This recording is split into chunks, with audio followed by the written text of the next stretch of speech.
오늘 하나님께서 주시는 말씀을 다 함께 찾아서 한 목소리로 같이 읽겠습니다. 오늘 말씀은 누가복음 10장 27절 한 절입니다. 신약 110페이지 누가복음 10장 27절.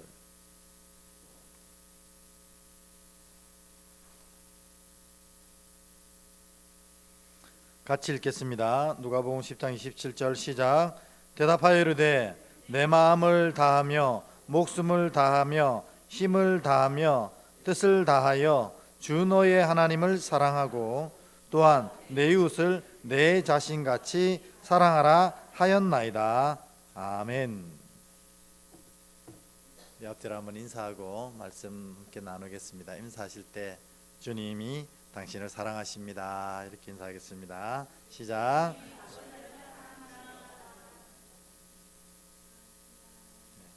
주님이 여러분을 진정으로 사랑하십니다. 사랑하셔서 이 자리에 불러주셨고 복음을 알게 하시고 또 복음을 살아가게 하신 것입니다.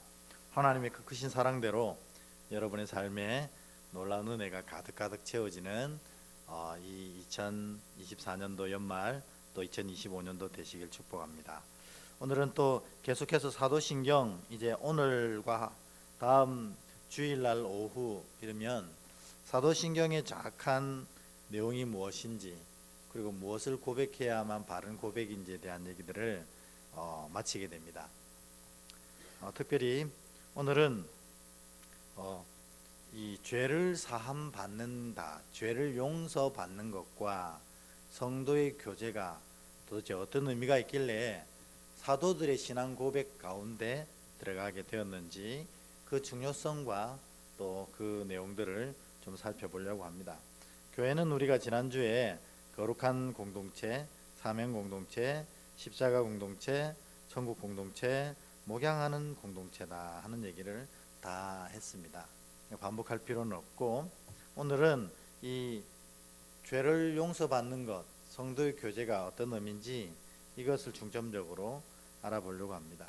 여러분, 사도신경의 고백이 될 만큼 이 죄를 다루는 것은 굉장히 중요한 문제입니다. 왜 그렇겠습니까? 천국에서 우리가 하나님과 함께 살 때에 어떠한 죄도 그곳에는 용납이 되지 않는다는 것입니다. 하나님이 이렇게 살펴보시고 누구 그 죄 지은 나가! 이렇게 하시는 게 아니라는 겁니다. 하나님의 나라는 하나님의 영광이 이렇게 가득 차 있다고 성경이 고백합니다. 그 하나님의 나라에 가득 차 있는 하나님의 영광이라는 것, 우리가 쉐카이나라고 부르는 것은 그 영광 자체가 능력이 있어가지고 어떠한 죄와 어리석음도 이 하나님을 둘러싸고 있는 이 영광이 용서하지 않는 것입니다. 그래서 그 나라에는 하나님이 누구를 찍어서 너 죄인이니까 이곳에서 나가 하지 않아도 그 쉐카이나 앞에, 영광 앞에 모든 죄 그리고 죄전자들이 다 불살라지게 되는 것입니다. 그래서 구약 성경에서 이 하나님의 백성들이 하나님을 매우 만나는 것을 두려워하는 이유는 뭐냐면 그것 때문이었습니다. 화로다, 내가 죄를 품은 자로서 하나님을 만났다는 겁니다. 그러면 그 하나님의 영광이 나를 틀림없이 불살라 없애버릴 것이고 나를 죽게 하실 것이다 하는 고백 때문에 바닥 앞에 납작이 엎드렸습니다. 이제 내가 죽었습니다. 그러면 하나님께서 그를 용서하시고 이제 일어나라 할 때 그때야 비로소 일어나는 것이었어요. 그래서 우리가 하나님의 자녀로 천국에 입성할 백성으로 이 죄를 명확하게 이해하고 그리고 이 죄를 없이 하는 것이 너무나 중요하다는 겁니다. 왜냐하면 천국 백성이 되는 조건의 가장 중요한 부분을 차지하기 때문입니다. 우리 믿음으로 말미암아 구원을 받고 천국에 간다고 하지 않습니까? 그런데 그 믿음이 바로 우리의 죄를 없이 하는 작업을 하는 것입니다. 그래서 오늘 죄를 용서받는 것, 죄를 사함 받는 것, 이것이 사도신경에 명확하게 들어간 이유는 바로 우리 천국에 입성해서 이 죄를 없이 하는 것이 매우 중요하기 때문에 그렇다. 그런데 죄가 그럼 도대체 뭐냐? 다양하고 많은 얘기를 할 수 있지만 이 성경에서 대표적으로 이것이 죄라고 명명한 것들에 대해서 명확하게 살펴보려고 합니다. 아마 여러분 그 생명의 삶을 공부하셨다면 이것들을 정확하게 알고 계실 수 있습니다. 첫 번째, 우리가 죄이라면 이 신약 성경에 죄라는 단어를 기록한 헬라어 단어가 하마르티아라고 되어 있었습니다. 이거 여러분 다 잘 아시죠? 하마르티아는 관역을 향해 쏘았는데 나중에 궁수가 아무리 찾아봐도 관역에 활이 없는 거예요. 그럴 때를 하마르티아라고 부릅니다. 그러니까 화살이 이 관역에 다 꽂혀 있어야지 그게 명확한 건데 이것이 엉뚱한 데 가 있는 거예요. 그러니까 이 관역이 없는 겁니다. 그러니까 죄의 궁극적인 본질은 뭐냐면 살인, 간음, 강간, 도둑질, 이것은 겉으로 드러나는 거라는 겁니다. 이것이 이렇게 겉으로 드러날 수밖에 없는 가장 근본적인 본질이 뭐냐? 하마르티아. 내가 하나님 앞에 있어야 될 자리를 지키지 못할 때 일어나는 결과물들이라는 겁니다.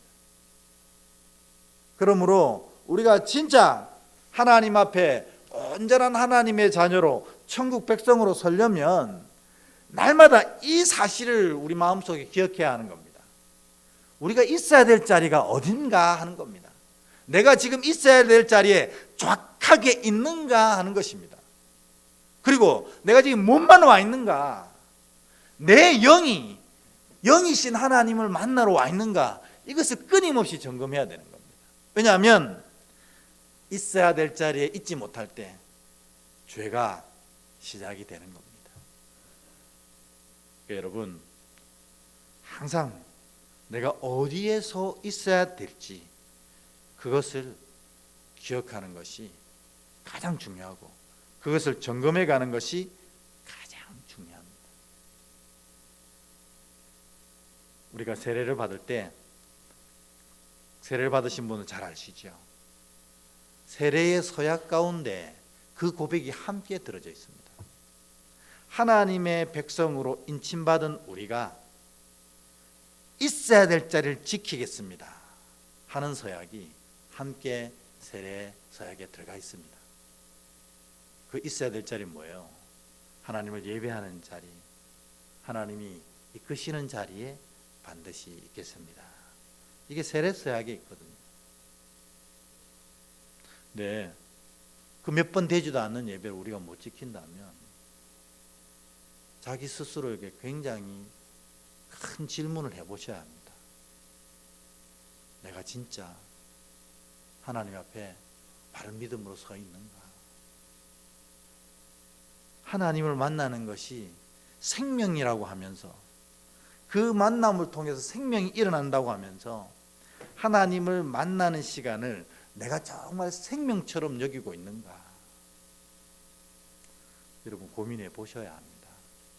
만일 그렇게 고백하지 못하고 있다면 내 믿음이 어딘가에 문제가 발생을 했다는 거예요.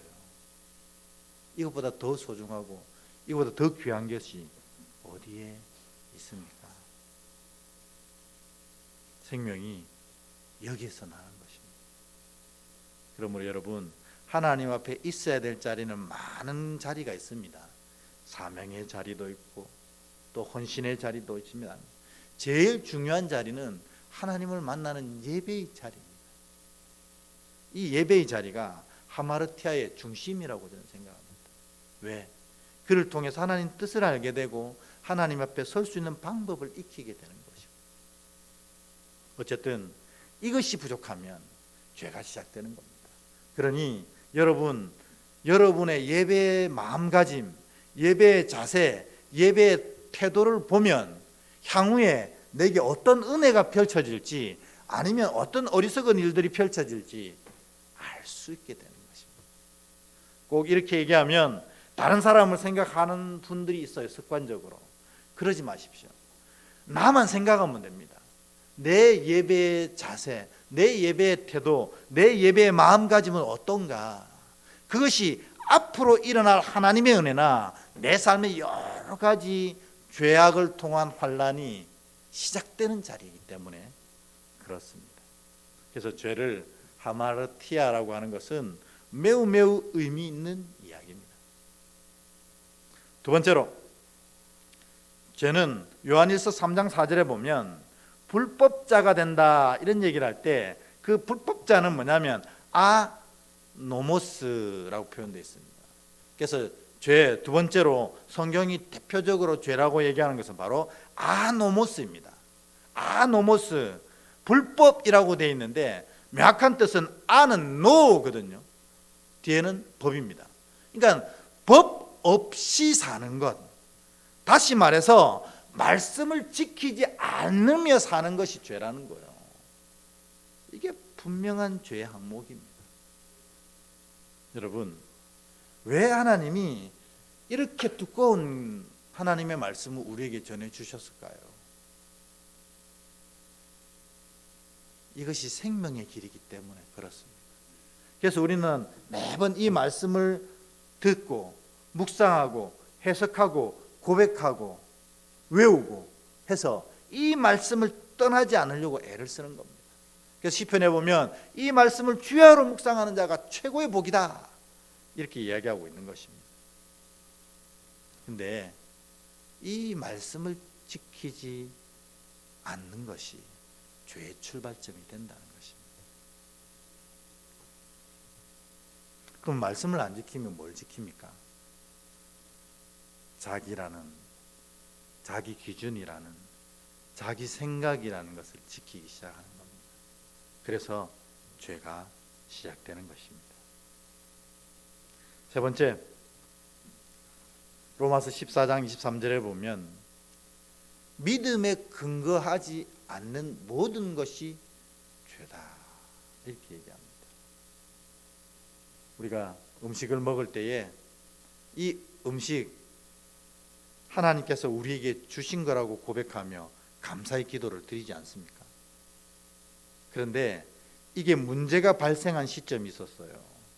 뭐냐면 예전에 이 우상 숭배가 만연할 때에 이 우상에게 올려진 제물이 있었어요. 근데 우상 숭배가 만연하다 보니까 이 우상에게 올려진 제물들이 차고 넘치는 겁니다. 그러니 이 우상 제사장들이 이것을 다 처리를 못하는 거예요. 너무 많이 올라오니까. 그래가지고 이것을 그렇게 하면 안 되는데 이것을 다 뒤로 빼돌려서 시장에 내다 팝니다. 그러면 이 남은 재물들을 처리할 수도 있고 이것을 팔아서 수익도 얻고, 그래서 이 우상 숭배자들이 이 우상에게 올려진 재물들을 시장에 많이 내다 팔았습니다. 그런데 내다 팔면서 정확하게 얘기를 합니다. 이거는 사실 우상 이 제단에 올려진 고기라고 이야기라고 팝니다. 그리고 값도 10분의 1 가격으로 대부분 판매했습니다. 그런데 예나 지금이나 이 우상을 섬기는 사람들은 뭘 철저하게 믿습니까? 미신을 믿잖아요. 미신. 그래가지고 그런데 올려진 음식을 먹으면 부정탄다, 뭐 이런 생각을 참 많이 가졌어요. 예나 지금이나 똑같습니다. 그러니 가격이 10분의 1인데도 이걸 안 사 먹는 거예요. 그런데 이 고기만 나오면 득달같이 달려들어서 사가는 사람이 있었어요. 그게 누굴까요? 그리스도인들은 사가는 거예요. 왜요? 우상에게 바쳐진 이 재물을 왜 그리스도인들은 사갈까요? 1번, 믿음으로 먹으면 다 깨끗하다고 말씀이 얘기하기 때문에 그렇습니다. 이게 우상에게 바쳐진 재물이니까 부정타고 먹으면 우리 흔히들 표현대로 재수 없어 이렇게 얘기하지만, 믿음의 고백 가운데 살아계신 분은, 살아계신 하나님은 한 분밖에 없거든요. 그러니까 우상에게 바쳐진 재물이라지만 이것은 사실은 우상이 없는데 이게 바쳐진 재물일 수가 없는 거예요. 그러니 이게 나왔을 때 싼 가격에 나오니까 믿음을 가진 백성들은 아멘 할렐루야 하면서 이것을 사 먹는 겁니다. 근데 이 모습을 보고 율법학자들, 바리새인들, 서기관들이 막 손가락질했어요. 어떻게 우상에게 바쳐진 재물을 먹을 수 있느냐? 너희들은 원래 죄인이었지만 이것 때문에 진짜 죄인이 되고 그리스도인인 너가 이렇게 할 줄 알았다고 막 비난을 합니다. 그런데 이 비난하는 율법학자나 서기관들이나 바리새인들은 살아계신 하나님이 한 분뿐이란 사실을 안 믿었던 겁니까? 그들도 다 믿었거든요. 근데 왜 그들은 이렇게 얘기합니까? 믿음에 근거하지 않고 자기 생각, 자기 판단으로 이것을 판단하니까 이런 일이 일어난 것입니다. 우리도 마찬가지입니다. 지금은 우상에게 바쳐진 재물이라는 이슈를 가지고 얘기를 했지만 우리가 하는 모든 행위들, 우리가 하는 모든 말들이 믿음에 근거하지 않는 것이라면 그것이 죄의 출발점이 된다는 것입니다.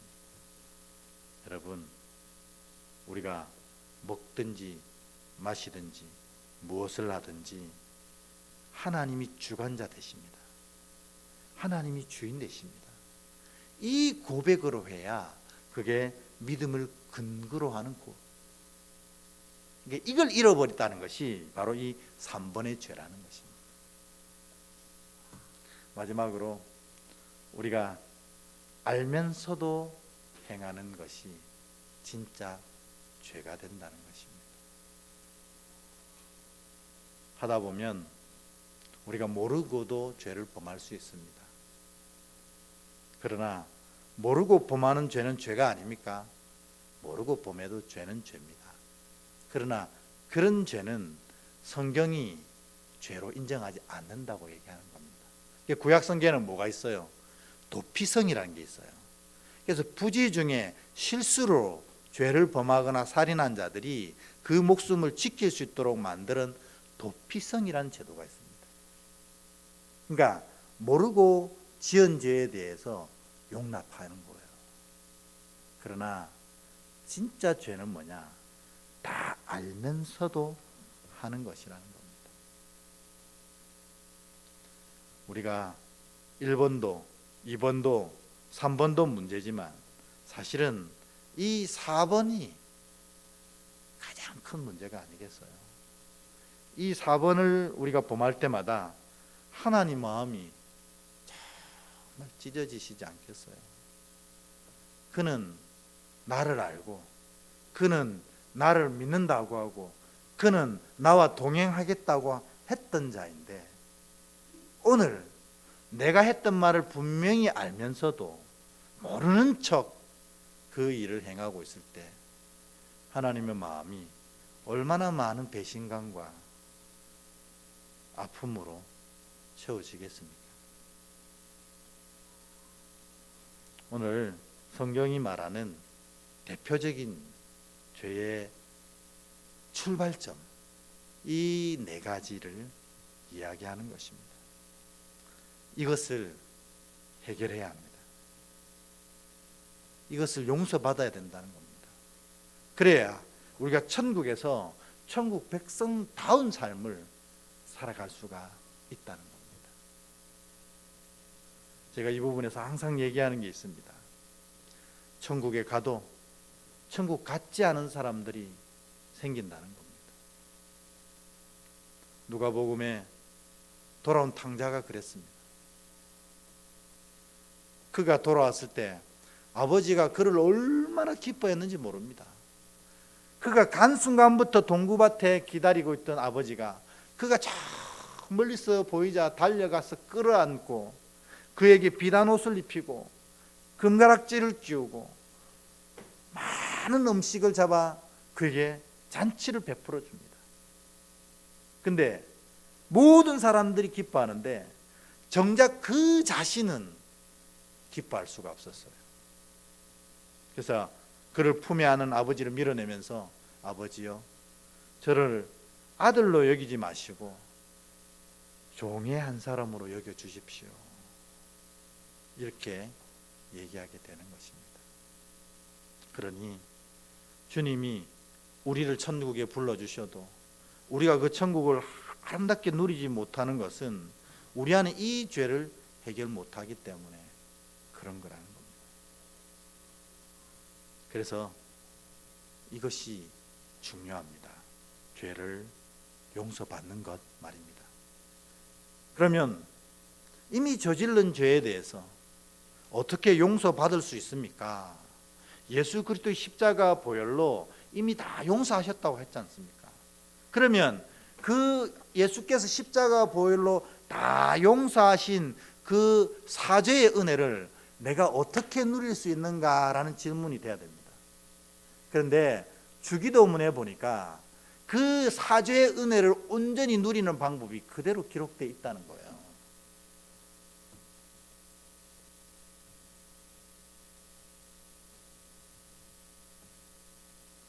주기도문 맨 마지막 줄에 보면 이렇게 기록되어 있습니다.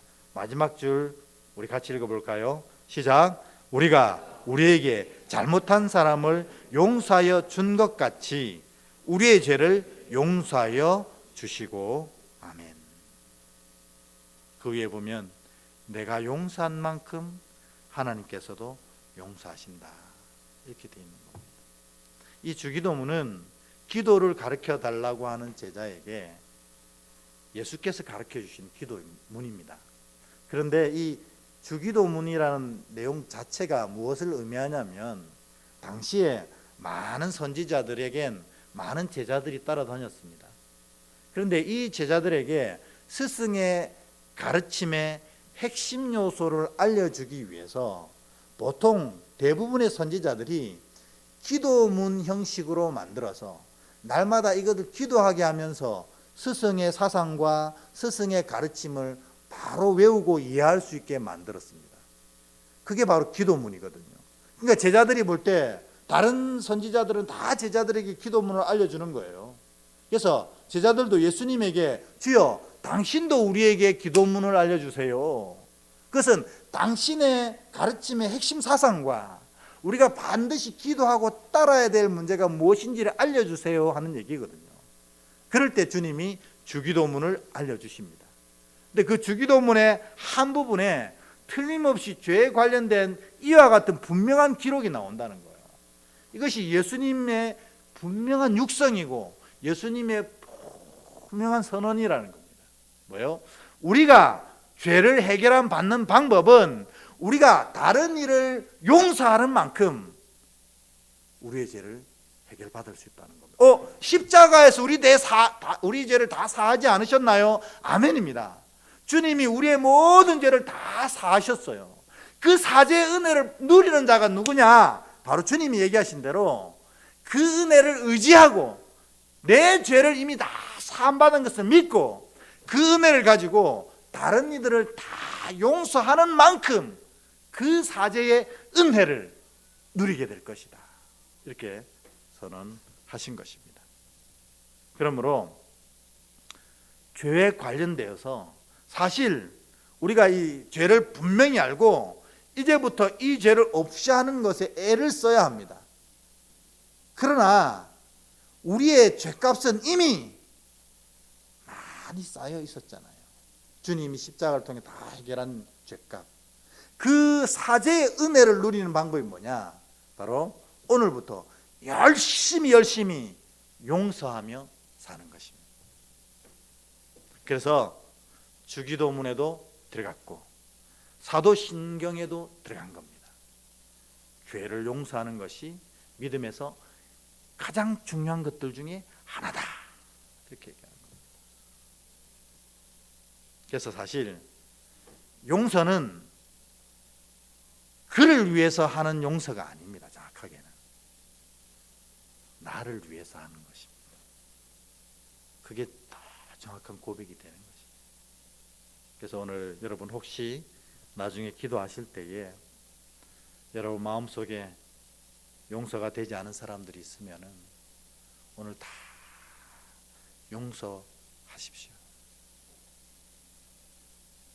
먼저는 하나님께 그를 용서한다고 고백하시고, 오늘 이 예배가 마치고 여러분 집에 가셔서 그분에게 용서한다고 얘기해 주십시오. 그러면 그 놀라운 고백만큼 여러분에게 사죄는 이미 일어났습니다. 그러나 그 사죄의 은혜가 여러분에게 부어지게 되는 것입니다. 그래서 사도신경은 죄를 용서받는 것에 대해서 분명히 고백을 하는 것입니다. 두 번째로는 성도의 교제를 믿는다, 이렇게 하는데, 이것도 사실은 짧은 고백이지만 매우 중요한 의미가 있습니다. 두 가지로 나누어 생각해 볼 수 있어요. 첫 번째는 성도라는 단어, 그리고 교제라는 단어, 이것이 왜 중요한가? 여러분, 우리가 흔히 성도이라면 거룩한 사람들이잖아요. 거룩한 무리들. 우리가 교회론 할 때 배웠잖아요. 성도는 하나님께서 죄 가운데 있는 자들을 에클레시아, 불러서 하나님 앞에 세워두신 자가 바로 에클레시아, 교회고, 이들의 무리를 성도라고 부르는 겁니다. 거룩한 무리가 된 거죠. 이 거룩한 사람들의 특징이 뭐냐? 첫 번째, 구별이라는 겁니다. 하나님이 그러려고 부르셨거든요. 죄 가운데 있는 자를 끄집어내어서 하나님 앞에 세워놓으신 거예요. 근데 여전히 저기 있는 사람들과 똑같이 산다면 하나님의 에클레시아가 아무런 의미가 없게 되는 겁니다. 그래서 성도들은 이렇게 그 무리 중에서 부름받아서 따로 세워진 자처럼 살아가야 하는 겁니다. 그래서 저들과는 다르고 구별돼야 되는 게 그리스도인입니다. 그래서 나는 그리스도인이에요 라고 얘기하지 않아도 그리스도인은 표가 나야 되는 겁니다. 왜냐하면 에클레시아니까, 구별되게 하려고 세우셨으니까. 근데 한 사람 한 사람을 교회라고 부르지 않습니다. 사실은 신약적으로 교회는 그 하나님께서 불러내신 사람들의 모임이라고 이야기를 합니다. 그러니까 사실은 진짜 교회, 진짜 신약적인 교회는 뭐냐? 여기가 바로 교회라는 것입니다. 왜 여기가 교회가 되는지, 왜 여기가 거룩해지는지는 교제를 통해서 그렇게 된다는 겁니다. 교제를 통해서. 교제는 우리가 흔히들 나눔을 얘기합니다. 그런데 그냥 나눔을 얘기하는 게 아니라는 거예요. 이 성도의 교제는 무엇을 나누냐면 이 두 가지를 나누는 교제가 성도의 교제입니다. 첫 번째 뭐냐면 은혜를 나누는 모임이에요. 우리가 모여서 주식 얘기도 할 수도 있고, 세상에 여러 가지 취미 얘기할 수도 있고, 직장 문제를 얘기할 수도 있고, 다양한 얘기를 모여서 우리가 할 수도 있어요.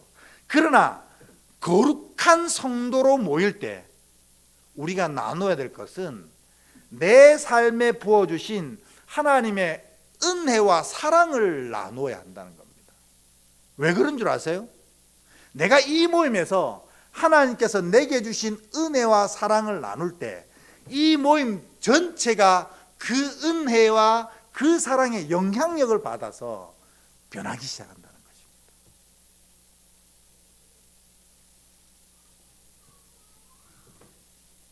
그러니까 여러분, 여기에서 나오면 교회에서는 다른 얘기를 하려고 하시면 안 됩니다. 물론 할 수는 있겠지만 그것은 성도의 본질이 아닙니다. 성도의 본질은 뭐냐?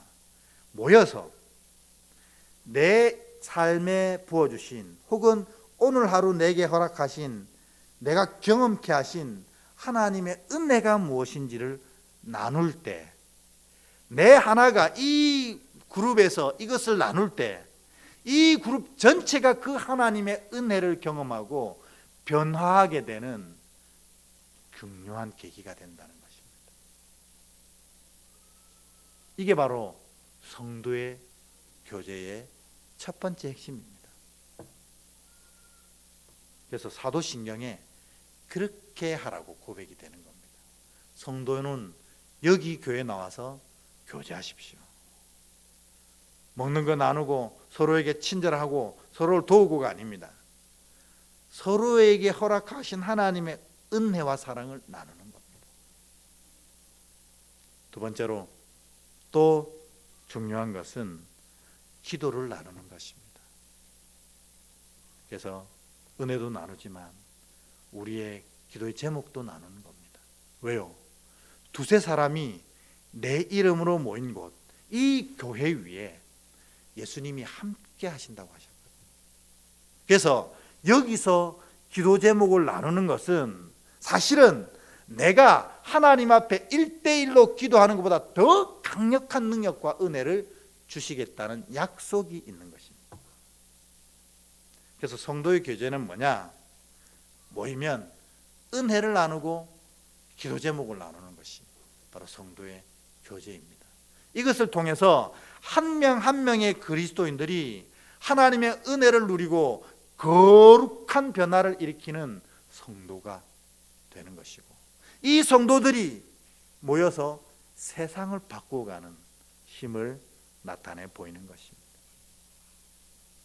이것이 성도의 교제의 핵심입니다. 이 얘기로 오늘 얘기를 마치려고 합니다. 여러분, 스펄전 목사님을 아시는 분도 계실 것이고 젊은 분들은 못 들어본 분도 계실 겁니다. 이 스펄전 목사님은 영국의 아주 위대한 부흥사였습니다. 영국을 영적으로 변화시키고 놀라운 힘으로 새롭게 교회를 대부흥시키고 영혼을 새롭게 만드는 놀라운 일을 하셨어요. 근데 이 목사님이 그런 놀라운 일을 행하시니까 또 설교를 얼마나 은혜롭게 했는지 모릅니다. 그래가지고 많은 사람들이 은혜를 받으러 왔지만 또 세상도 관심을 가져서 취재를 많이 왔어요. 그래서 스펄전 목사님, 이런 놀라운 사역과 역사를 어떻게 일으킬 수 있었는가 질문을 참 많이 하러 왔대요. 그때마다 목사님이 그 기자단을 데리고 이 예배당 바로 밑에 층으로 내려갔대요. 근데 놀랍게도 스펄전 목사님 교회의 예배당은 특이한 구조를 가지고 있어서 예배당 밑에 특별히 목사님의 이 강대상 아래에 큰 홀이 있었는데 그 홀 뭘로 쓰냐면 기도홀로 쓴 겁니다. 그래가지고 스펄전 목사님이 설교로 하러 올라가는 시간 10분 전부터 이들이 모여서 기도하고 10분 뒤까지 기도하는 거예요. 몇 명이요? 항상 50명이 모여서 이 설교하고 있는 스펄전 목사님 위해서 중보기도 했답니다.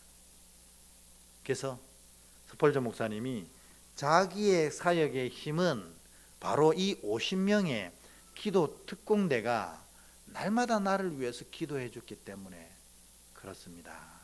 이렇게 얘기하는 거예요.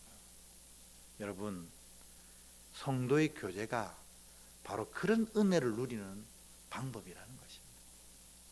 여러분 다 목장 있으시고 또 여러분 선교회가 다 있으시잖아요. 거기서 이런 놀라운 성도의 교제가 일어나길 소원합니다. 그래서 서로가 은혜를 나누고 서로가 기도를 나눌 때에 스펄전 목사님의 사역 가운데 나타났던 역사들이 동일한 하나님이시기 때문에 여러분 삶에도 틀림없이 나타나게 될 줄 믿습니다. 왜냐하면 기도가 성도의 승리의 열쇠이기 때문이고 이것을 성도의 교제의 본질이라고 부르기 때문에 그렇습니다. 오늘 여러분이 죄에 대한 문제 그리고 이 성도의 교제에 대한 분명한 고백을 가지셔서 그로 말미암아 누리는 큰 은혜를 놓치지 않고 다 누리시는 여러분 되기를 주의 이름으로 축복합니다. 우리 찬양